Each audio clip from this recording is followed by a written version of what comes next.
All right, welcome to Rockford Reading Daily. Can't remember what episode this is. This episode is getting recorded late. It will be released late as well. One of the things we have actively been doing is pre-recording the Rockford Reading Daily episodes, putting them out so that way they can be ensured to be out by 8 o'clock every day. Excuse me. However, once we finish books, what I've been doing is doing a reflection on the book in totality. Well, what we did I'm saying what we've been doing. What we did when we finished Have Black Lives Ever Matter by Mia Abu-Jamal was have a reflection at the end of the reading in totality of the book and some of the things that I took away from the book and some of the themes of the book and how and some of the issues that was presented in the book and how they may manifest themselves currently in Rockford, Illinois, in the struggle to end police terrorism, mass incarceration, and racial injustice. I also had written a small piece that was published in our newsletter that I read as well, and I reflected upon that. So I think what I want to do today is just, I don't have the Race Matters book with me. Excuse me, it's early in the morning doing a little yawning. I don't have the Race Matters book with me. Somebody checked it out of the community library. I should have got this done while I still had the book on hand because I don't want to overlook anything that would be important. But what I'm going to try to do is just do a rundown from memory of some of the different themes in the book, some of the different issues presented in the book. And hopefully this is sufficient and suffices for a review. I want to begin with the prefaces. There were 3 different prefaces. There was the preface from when the book was first released in 1994. I believe the preface might have been written in 1993. There was a second preface that was written when the book was re-released on the 10th anniversary, which was in 2003. And then there was a third preface, which was released in 2017 when the book was re-released again for the 25th anniversary edition. I think that in reading those prefaces, one of the main things I took away is the decline of optimism that Cornel West had when it came to some of the issues that he originally took on in his 1993 release. I think the first preface was very simple. It was about Cornel West going to... Excuse me, sorry about that, man. Like yawned 5 times, my fault. The first part of it was very simple. The first preface was very simple and to the point. It was Cornel West going to go take the pictures for the cover of the book. He was trying to stop a taxi. He couldn't get a hold of a taxi in New York, which is a story that I think is as old as time at this point. I'm 30 years old, and I've always known about or heard about or seen about, illustrated in videos or in movies or in documentaries of some sort, the struggles that people of color, specifically black people, have in trying to hail down cabs in big cities. And so for him to bring that issue to the forefront for me was something that was just reestablishing something I had already heard about before. But I think that it's something to be said in the fact that that the preface wasn't necessarily a condemnation of the times, or it was more of a reflection on where people were at currently and what needed to be changed and what needed to be done and why he felt it was important to speak about race. And when you get to that next preface in 2003, the preface in 1993 and the book being released in 1993 is directly post the LA riots. And then when you get to the second preface is directly post 9/11. And one of the things that happened heavily in 9/11 was the increase in surveillance, the increase in anti-Muslim and Islamophobia ramping up because of propaganda that was coming out after 9/11. And I think that the oblique outlook that he had in the 2003 preface specifically about the Islamophobia, specifically about how deeper racism had gotten. And I think one of the things I want to point out too is that I've always felt that there is nobody who is just Islamophobic, or there's nobody that is just homophobic, or there's nobody that is just anti-black. When you have one of these traits, it comes with a litany list of other traits. And so I think sometimes we do ourselves the disservice, as whether it be a marginalized people, subjugated people, people of color, oppressed people. We can do ourselves the disservice sometimes in thinking that because somebody's vitriol is not being aimed at us, or the exploitative nature of something is not being directed at us, that it means that we've dodged it or we've ducked it in some kind of way. And in reality, my belief is that if somebody is being racist towards Latinos, Latinas, or Hispanics, then they're probably going to be racist towards Asians. It may be, or prejudicial towards Asians. It may be something that is not as prevalent, or they may do it in ways that are more covert, but they still have those type of ideologies. If somebody is going to be homophobic, they're probably going to have misogyny and transphobia also in their ideology and in their thought pattern and belief. If somebody's going to treat somebody who has a felony as their less than, they'll probably treat somebody who's in poverty, or somebody who's unhoused, or somebody who has mental health issues as less than. I think one of the things we have to begin to emphasize more in us preaching humanity and preaching empathy is preaching humanity and empathy and understanding for everybody across the spectrum, not just for the people that we deem worthy of it. And so then once you get to the 2017 preface, that is post the Obama administration, that is in the beginning of the Trump administration, that is the beginning of what some may deem the white backlash from a black face being the head of the white institution that is America, the white supremacist institution that is America.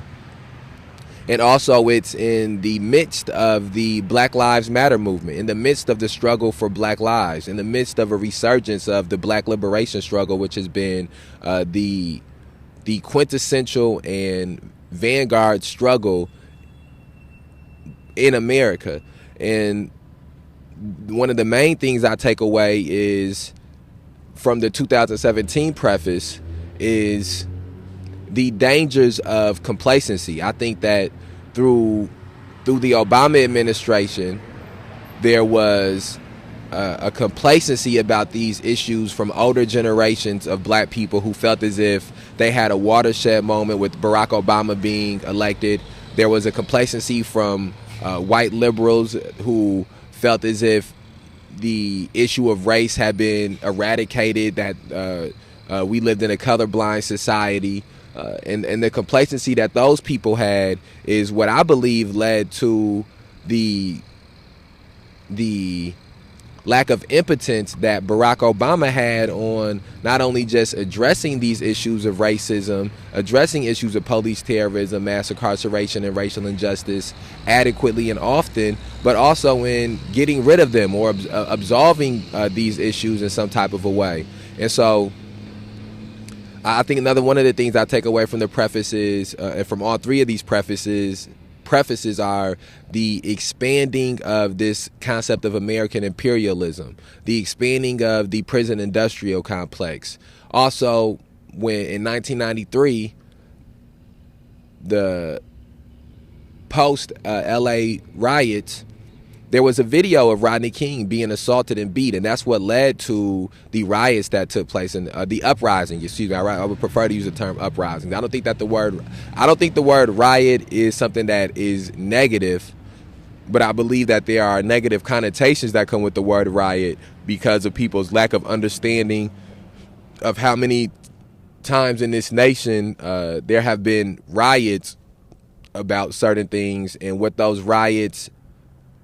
I believe that a riot is less a condemnation of individuals and more a condemnation of institutions. And that can happen in a litany list of ways. There were riots when black people would move into white neighborhoods, and that was not in my opinion, simply a condemnation of those individuals, whether they be the black people moving in or the white people who were partaking in the riot. But it was a condemnation of the institutional racism that existed in America, the institutional racism that existed in home ownership, and that existed in neighborhoods, and the systemic racism that existed in those cities and in those areas. There were riots when the British were giving taxation without representation, and I don't believe that those riots were a condemnation of the individuals being taxed. I believe that those riots were a condemnation of the institution that was levying the taxes against them, that was not giving them proper representation.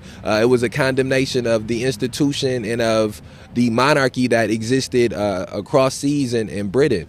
And that can go on for multiple of ways. So when we get to LA, I don't believe that it should be a condemnation on the individuals who were partaking in the uprising or in the riot, but it should be a condemnation on the institution of policing that continuously terrorized citizens to the point where something like Rodney King could manifest, and then the institution of the criminal justice system. The institution of criminal justice, which let these officers off with no penalty for assaulting and almost beating a man to death on camera on the highway. And so when we get to Trayvon Martin being murdered, when we get to Ferguson, when Michael Brown being murdered, when we get to Freddie Gray being murdered, when we get to Sandra Bland, all of these things, when these national stories of police terrorism, mass incarceration, and racial injustice reach the forefront, and there is an uprising or a riot, I do not condemn the individuals partaking in this uprising or in the riot. What I condemn is the institution. Is the institutions that perpetuate police terrorism, that give a platform to police terrorism, the institutions that refuse to combat police terrorism, mass incarceration, and racial injustice. And so those are some of the thoughts I have on the preface. And then we get to the intro. Well, we get to the introduction, but then we also get to the first chapter. I think one of the things I take away heavily from the first chapter is the concept of black nihilism. I think before reading Cornel West's book, Race Matters, I had heard of the idea of nihilism and the philosophy of nihilism and the concept of nihilism. However, I had never contemplated it.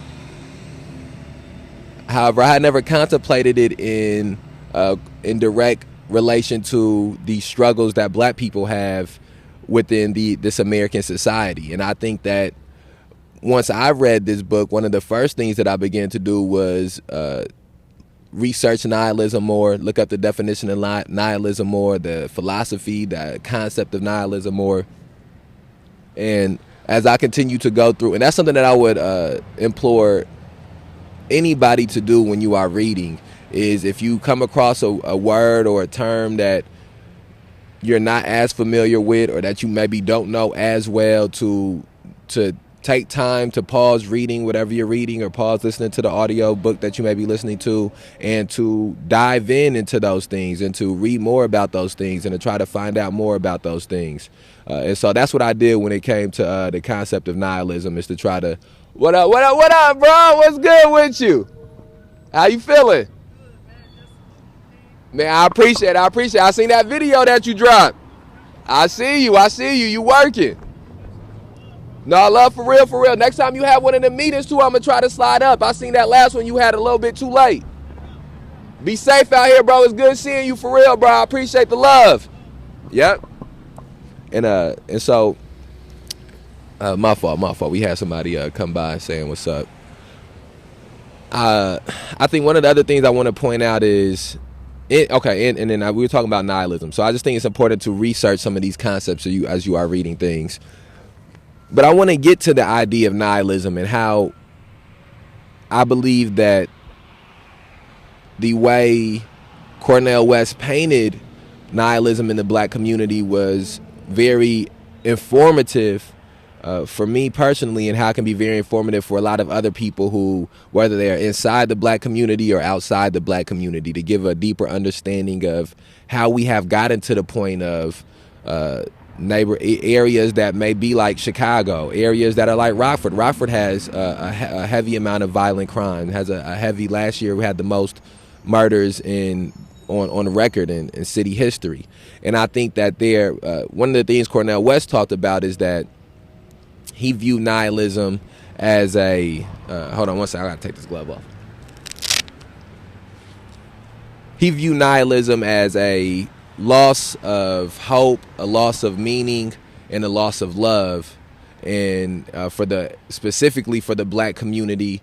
And he spoke about how that loss of love, meaning, and hope meant that there was no struggle, meant that there was no belief in a future, and how all of those things went directly against the culture of black people in this society. He spoke about how he didn't believe exploitation or oppression was the chief threat to black people in this society, but that it was nihilism, and that loss of love, that loss of meaning, that loss of hope had not just at this moment when he wrote the book in 1993 the chief threat to black existence in this society, but also in the entirety that black people have been here since the first set of Africans were kidnapped and brought over here in chattel slavery. That nihilism was the biggest threat that they faced. And he spoke about how black people in this society had created a culture that had institutions and that had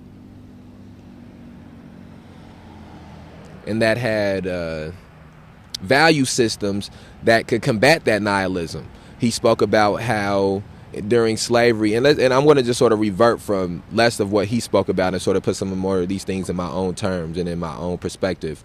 But when I think about black people, when I think about Africans during slavery and the generations of Africans who would be born into slavery, how they fought this threat of nihilism and they fought this threat of hopelessness and lovelessness and meaninglessness by Christianity was one of those ways, and I don't necessarily subscribe to the concept of Christianity that I believe that the slaves, at that time were subscribing to, but nevertheless, that was something that they found a way to continue on with. I think that specifically when we're speaking about Christianity that was removed from the slave owner, and again, most preachers who learned how to read, black preachers who was able to learn how to read or write or be able to speak sermons would have some type of direct correlation with the slave master. But you also hear about Nat Turner, who Nat Turner taught himself how to read.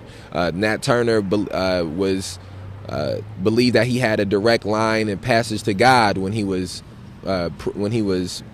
in the process of putting together his slave rebellion. And so that was one of the ways. God and spirituality was one of the ways that they fought that nihilism. Music was one of the ways that they fought those nihilisms. I've grown up my whole life, knowing the song Wade in the Water, knowing about the strong history of slaves singing and dancing and as they were doing enslavement, and then also escape, the desire, the struggle to escape, liberation. Black people would in cornrows write out or have plans and ways to escape being put and braided in people's hairs. Black people would sing these songs of liberation that had codes about where to go and when they were leaving inside of them. And then just the process of struggling to run away was something that when you think about hopelessness and meaninglessness and lifelessness and lovelessness, that's the opposite of what these people had. These people had hope and meaning and love, and those were the reasons why they ran away. Those were the reasons why they struggled against slavery. Why so many of them would run away and then become conductors on the Underground Railroad and come back to get people, or would go to the North and would write and speak about the experiences that they had. And so that threat of nihilism was thwarted and was struggled against. I think that when we fast forward and you get to specifically, let's go to the civil rights era, the civil rights time, When you think about the surgence or the rising up of the Nation of Islam and the mosques that were being built by different people in the Nation of Islam. When you think about Malcolm X and Elijah Muhammad and Minister Louis Farrakhan, whatever your personal opinions may be about those peoples and their ideologies, the fact remains that they fought that threat of black nihilism heavily, that through spirituality, through Islam, through the conversion of people who were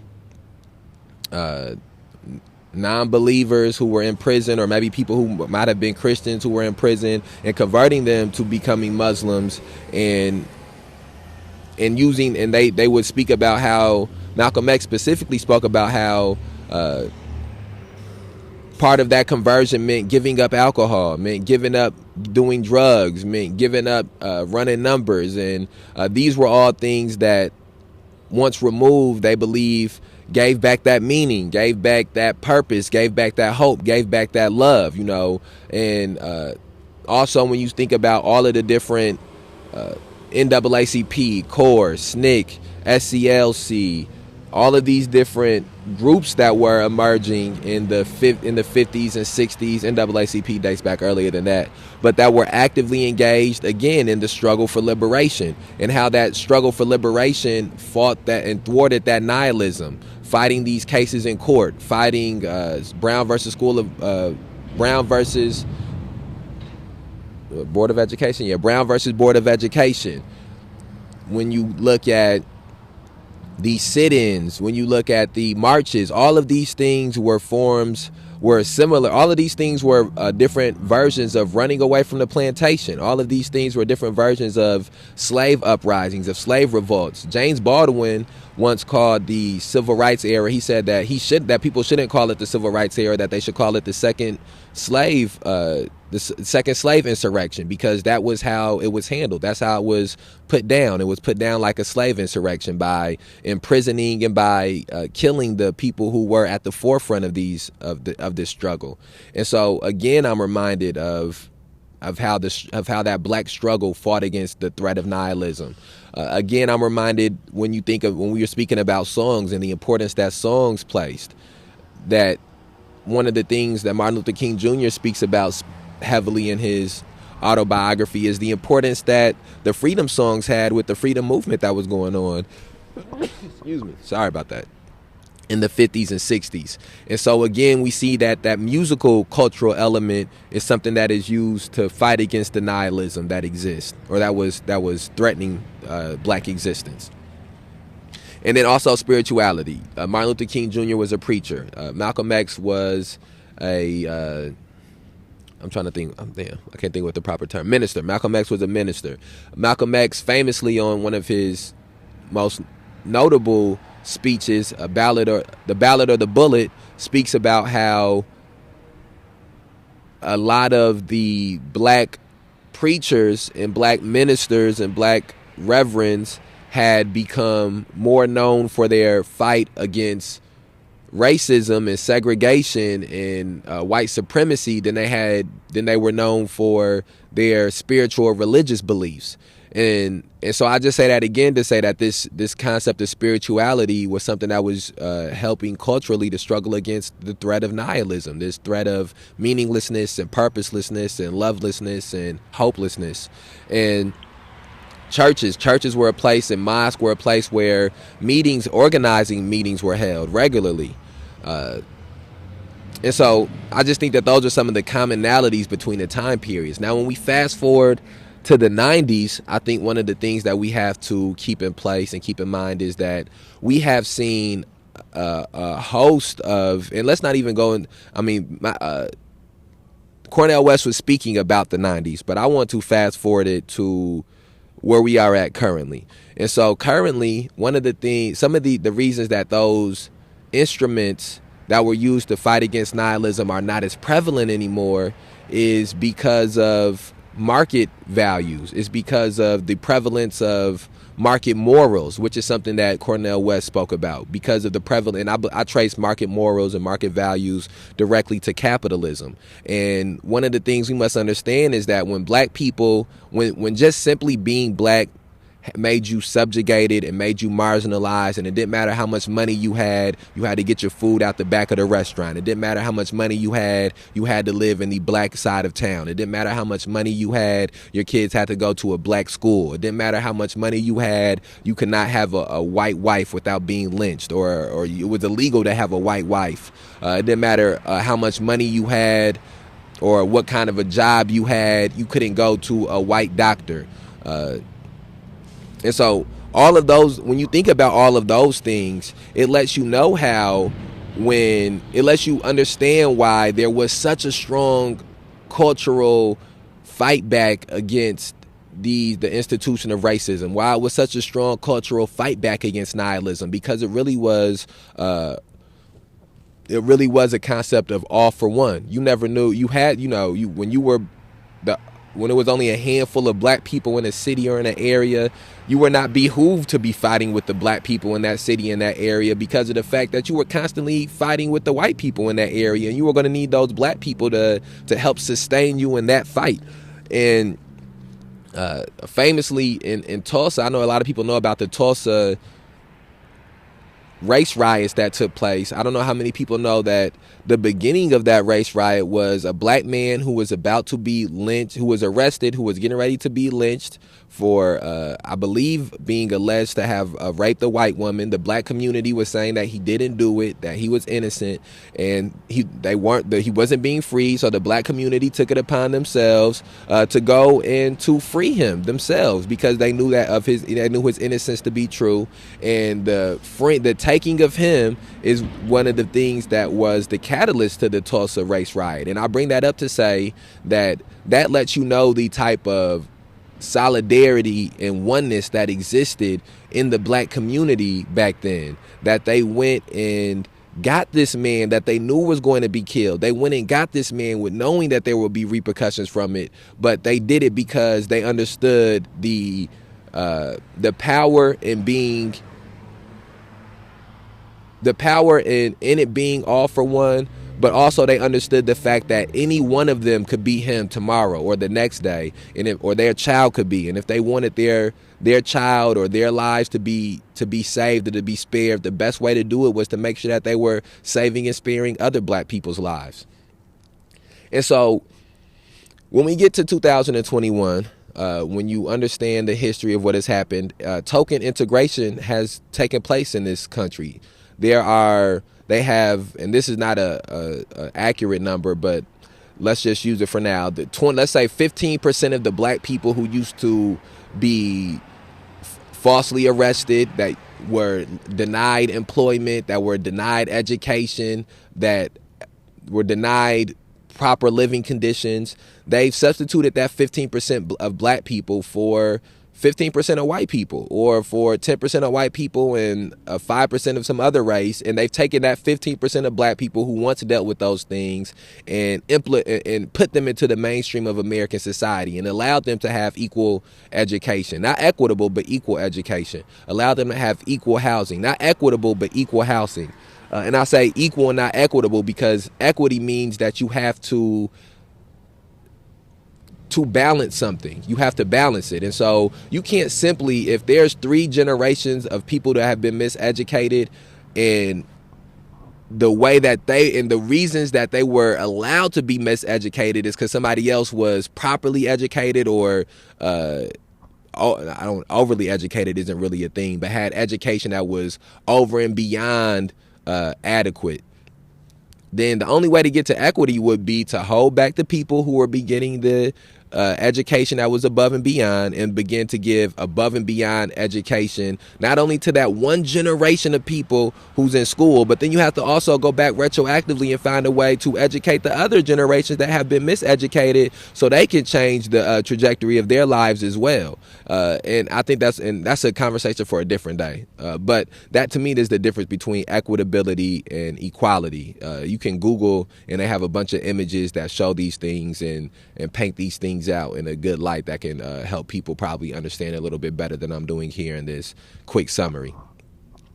But again, I say these things to say that when you understand that 15% of people who are black that were marginalized have now been implemented into the mainstream of society, that includes some people who were reverends and pastors. That includes some people who would have once, or maybe their families were involved in the black liberation struggle. That includes black musicians and black artists. And so these people no longer have the same threat of nihilism facing them every day that black people who live in poverty do, that black people who live with miseducation, that live in poor communities do. And so they no longer have that same impotence for all for one. And another one of the things that has happened is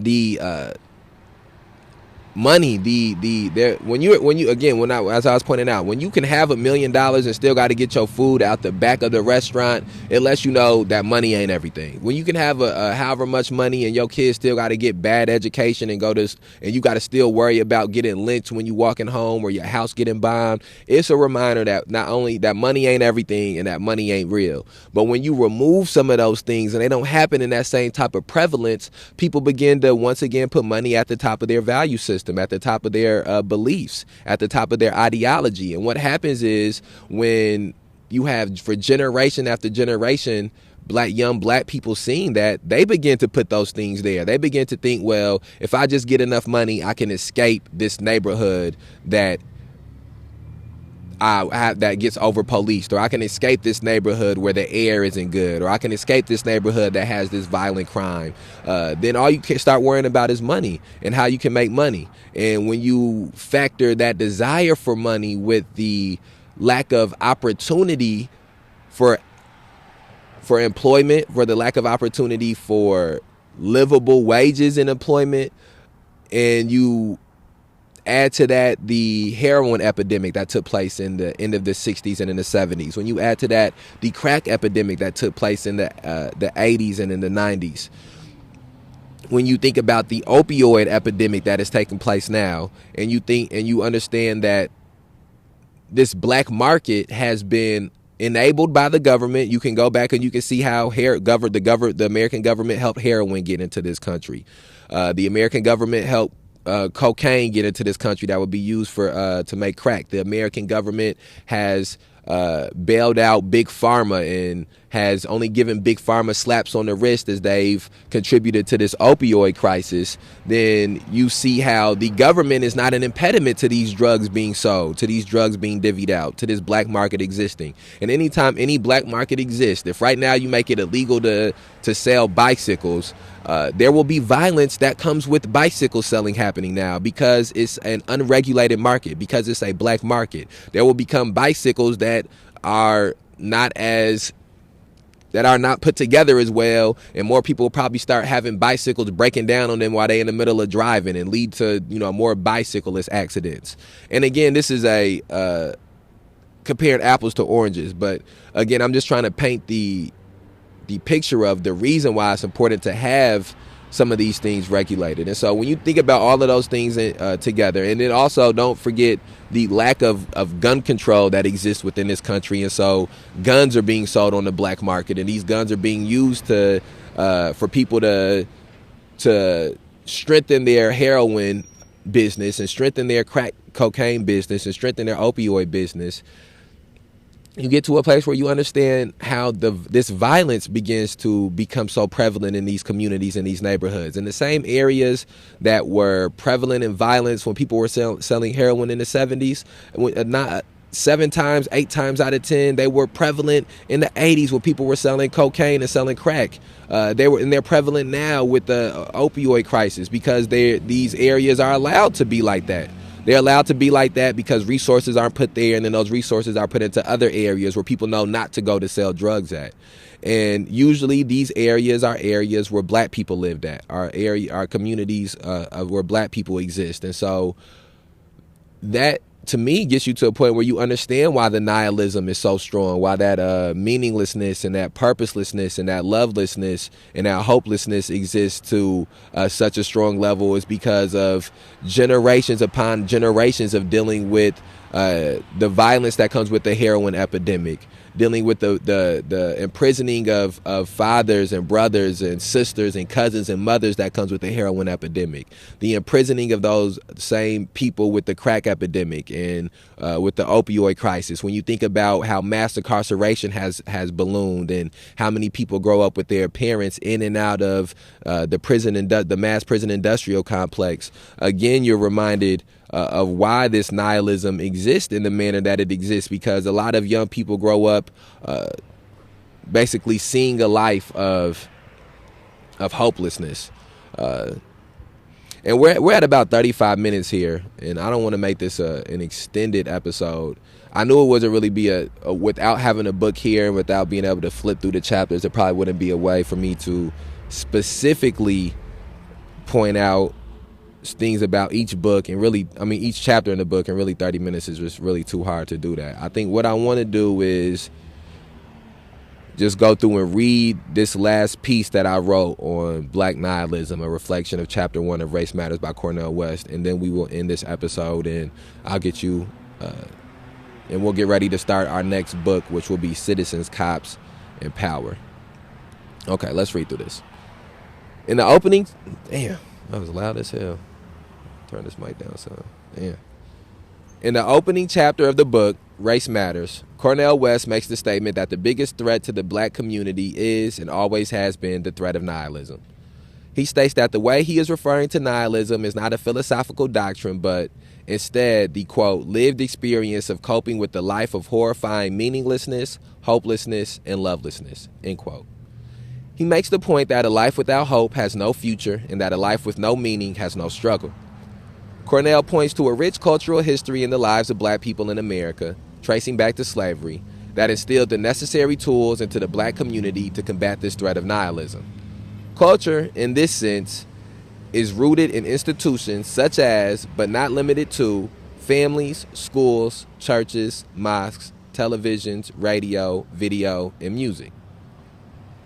For centuries, the values that these institutions infused into the black community gave people meaning, hope, and love that gave them the strength to overcome slavery, war, Reconstruction, and Jim Crow. However, as the 20th century was ending, Cornel West noticed that those institutions were no longer providing meaning, hope, and love in the same manner as in the past, and that it was having a direct impact on the black culture in the country. What are the reasons for the decline of meaning, hope, and love being provided in those institutions? Cornel West points to the saturation of market forces and market moralities into black life as one reason for this decline. This infiltration of market forces and moralities have made values like service, sacrifice, love, care, discipline, and excellence take a backseat to values such as profit, gain, indifference, selfishness, and success. The first set of values, service, sacrifice, love, etc., all contributed to the spirit of collective struggle against injustice that was once prevalent in the black community, whereas the second set of values all contribute to the individualistic opportunism which has now emerged in the black community. Another aspect of this threat of nihilism is the sea of poverty that black people have lived in generationally, combined with the heroin epidemic, the crack epidemic, and the lack of gun control transformed black communities into war zones throughout the final decades of the 20th century. This transformation, in combination with the change in value systems and, quote, black existential angst, end quote, has led to black anger, rage, and despair being turned inward towards fellow black citizens. Cornel does not look to Democrats or Republicans to solve the problem, because the truth is that legislation, policy, and government created and exasperated the circumstances that bred nihilism in black America. Instead, he points toward a politic of conversion to address not only the black community, but the American society as a whole of the threat of nihilism. He describes this politic of conversion as something that primarily is done on a local level and maintains a focus on the structural conditions of black people live in, while also directly confronting, quote, self-destructive and inhumane actions, end quote, of black people. He further describes this politic as one that creates leaders and followers who do not seek fame or monetary gain, but instead seek to transform the conditions and circumstances of the people in their communities. Through this kind of politic of conversion, Cornell states that meaning, hope, and love can once again become staples in the black community to hold the threat of nihilism at bay. All right, and that is the piece I wrote for the newsletter on black nihilism and on chapter 1 of Cornel West, Race Matters. I hope one day to be able to do some more reflections on the other chapters in the book.